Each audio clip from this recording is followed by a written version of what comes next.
School is back in session for West Virginia students. Tonight, we look at some of the challenges for returning to class. There's changes without a doubt, but kids are going to make things as normal as possible.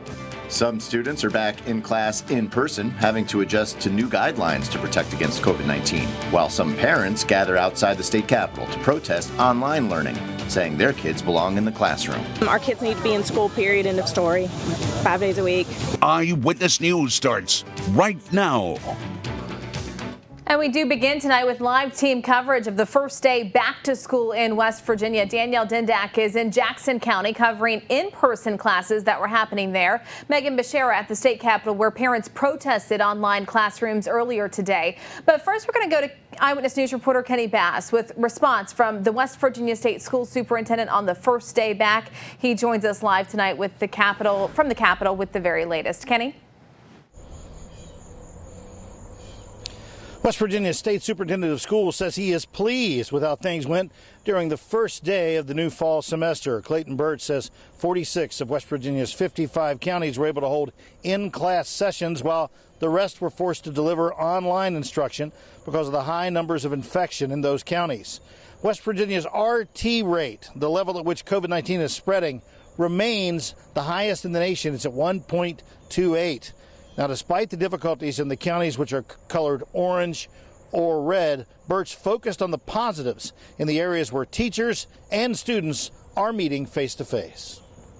Knowing that our bus drivers have been preparing, as well as our cafeteria workers, our service, all service personnel, teachers, to make this day happen, we've said from the beginning our children need to be in school. We said that meals would be served and delivered regardless of the remote. So if you're in person, you're virtual, and in the 9 counties that couldn't start in person, knowing that meals are being delivered to those children was very, very important to us. Today's opening session marked the end of a 179-day period since Governor Jim Justice closed West Virginia's public schools because of the pandemic. Reporting live at the state capitol here in Charleston, Kenny Bass, Eyewitness News.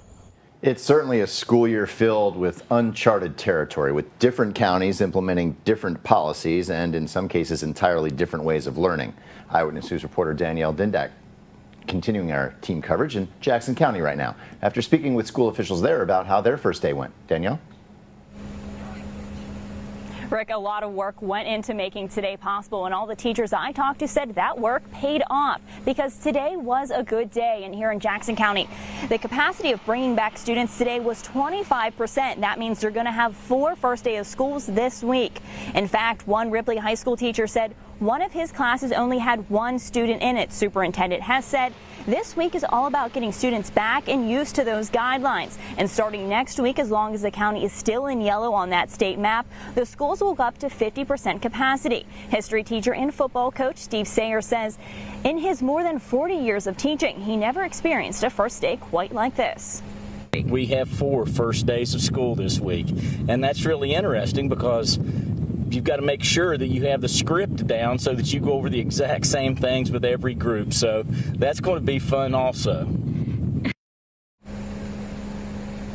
A lot of worrying went into this day of if students will social distance and wear a mask, and Coach Sayer says he was very proud of how the students were today. They kept their masks on, they went to the correct ways down the halls, and the staggered drop-off and pickup went very smooth. But how do students feel about all of this? We'll have their reactions coming up tonight at 10 and 11. For now, live in Jackson County, Danielle Dindak, Eyewitness News.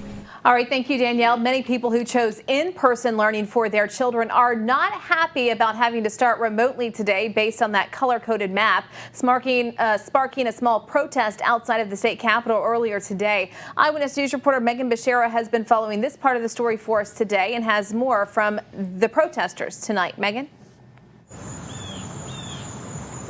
Callie, thousands of people started their first day of school today with remote learning, but a few dozen parents and families started their day today protesting remote learning, demanding that the governor reopen schools no matter what the color code map says. Parents and families took to the sidewalk near the governor's mansion in the Capitol today, hoping their voices would be heard, demanding change to the state's color code system. They chanted in-person school as Governor Justice drove up to the Capitol for his press conference. The governor waved at the crowd but didn't speak to the protesters. Putnam County mom Tracy Quillen set up today's demonstration because she thinks parents should have the right to choose whether their kids should go to school in person or not, despite the possible risks. It's just a great disadvantage to our kids and to our state, especially when our state is so far down compared to other states in education just in general. It exacerbates that. Some of the signs read, "I miss my friends," or "My wish is to be in the classroom." But as of now, it seems the governor has no plans to reevaluate or look at the color code system anytime soon. For now, live in Charleston, Megan Beshara, Eyewitness News.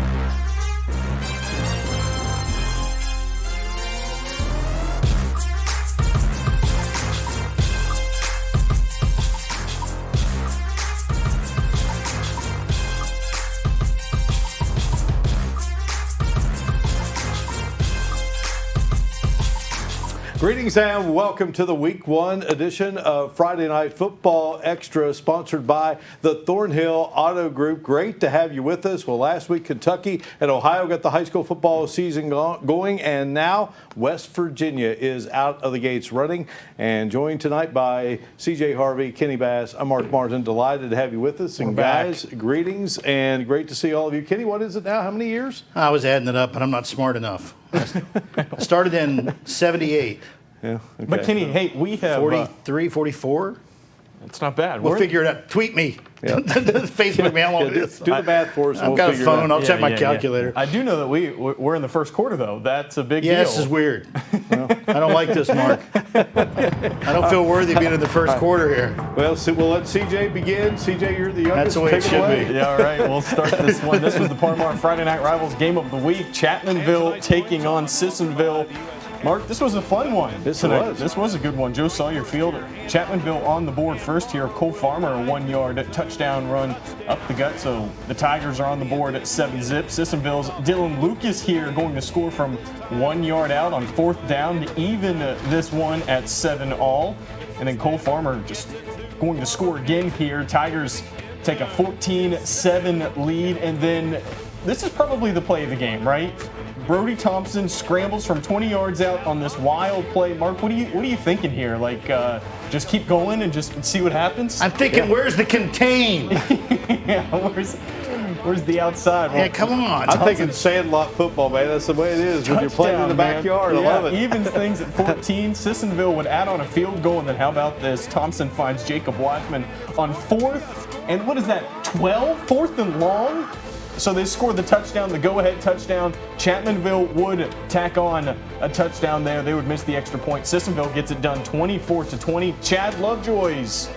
Yeah, former Wildcat, former Nitro Wildcat. Chad Lovejoy gets it done in his first game in charge of Sissonville there. Glad there was some Wildcat-connected success tonight. There you go.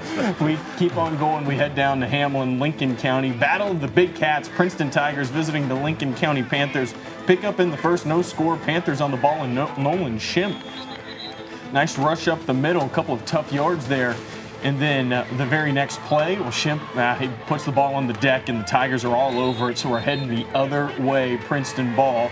And the Panthers nearly hold them. It's 4th and 1, but Brody Rice, no trouble picking that up and picking up much more. He rumbles down to the 12-yard line. I actually got hit by the ref there, so I almost dropped the camera. It's week 1. Stay off the sideline. Get out of their way. Well, anyway, there's rookie Brody Rice or Jacob Young finishing off the drive. Tigers take a 7-0 lead, and then they punch in another just before the break. Young in there as well. Princeton, big winners tonight by a final of 35-0. 44 years, Mark. I figured it out. Okay, good deal. 44 years. Let's check out Nitro High School, and I've got this black helmet that Mark gave me, so it represents the Wildcats. So we'll be repping them all year, and let's see what they can do against the Dots. The arch rivals back when I was in school, but now it's St. Albans. Yeah. Nitro fans trying to round up the Dots early on. The Wildcat defense is stepping up. Jordan Wolf for Polka on the run. Little rolled out. Picked off. Wow. Nice interception by Charles Robbins, but tack on 15 for the attempted decapitation. So that's a penalty on Polka. Nitro's offense stalls back on the attack. Malachi Woodard-Jones, nice one up the middle. That's a first down. Same drive. Let the man finish what he started. Got to eat. Ball's across the end zone. A little shifty move there to the outside. 7-0 Polka after one. Great work by the cheerleaders tonight. I'll tell you what they did. Second quarter, Nitro defense again making some plays. Not bad. Luke Boggs on the run. Blitz takes down Wolf for the loss. Polka 4th and inches. Wolf keeps the drive alive. A lot of 4th down conversions tonight. Guys gambling opening week of the season. It's capped by another nifty run by Woodard-Jones. He stretches across the goal line. That's effort. Nice job, young man. Touchdown. Polka gets to win 28-0. The cheerleaders gathering together, collecting about $1,700. Of course, an unfortunate incident which happened over at St. Albans and losing that young lady. So well done, Nitro High School and Polka High School cheerleaders. Nitro winless again, starting out this year. Let's hope they turn things around. Rick Lord shot this game. Yeah, did well done, Rick. Yeah. And he wrote the highlights. Colorful vocabulary. Yes, he did a nice job. Nice job. All right, guys, off and running here, and let's go to Redskins Stadium. That is where the Battle of Putnam County took place. Winfield and Hurricane colliding. 2 minutes left in the first half. Hurricane up 30-3. And he's going to have great highlights when Troy Morgan's behind that camera and Hurricane fans dressed out in the black, and Ishmael Barrero with the quick pass chase. Hager jukes his way past 4 defenders before he's finally brought down near the 35-yard line. Then Barrero handing it off, and it's going to be Hager finishing the job into the end zone for the touchdown. And how about that little celebration there in the stands? Mild case of shaking baby syndrome there, but everything's okay. Here we go, third quarter now, and Barrero to Cameron Carney, and then Hurricane Barrero. Boy, the kid's a player, great baseball player. Look at that dart, fires it to Jeremy James in the end zone, and this one was all Hurricane. Hurricane came into this having won 11 straight, and they own the series 49-28. Redskins victorious by a final count of 48-10. So we have started here, first quarter in the books, second quarter, lots to come here on Friday Night Football Extra, sponsored by the Thornhill Auto Group.